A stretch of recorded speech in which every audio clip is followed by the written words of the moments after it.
Hey y'all, I have the pleasure of toasting Ashley, and I originally met Ashley as a first year right when I began being involved in Wesley. She's honestly a huge part of why I stayed in Wesley that summer.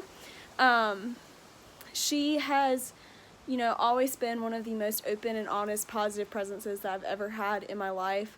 When I was an RA, I could just have her in a phone call. She'd be there to help me with any door decks or bulletin boards I had to do.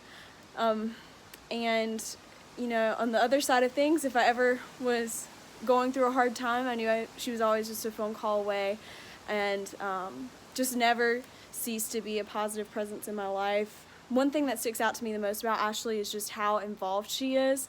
It can be hard to hang out with her sometimes, but because of her busy schedule, but she's always working so hard for such great things on our campus with Embody and all the other many organizations she's involved in. And I'm gonna miss her so much next year, but I do know that she's just a phone call away and asking if you want to go to Outback, and she'd definitely be there.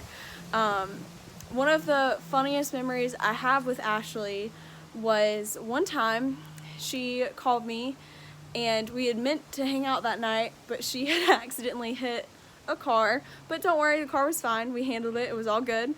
And then we were driving to Food Line in my car, and I heard this really weird sound. Oh, the wind's blowing.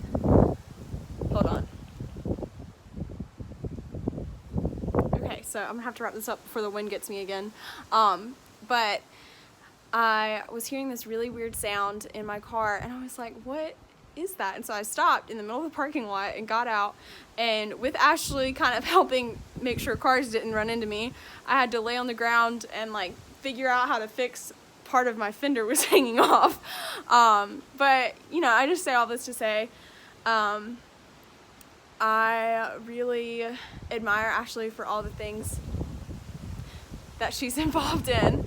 And, I am so thankful that I've had her as part of my life. Thanks, Ashley.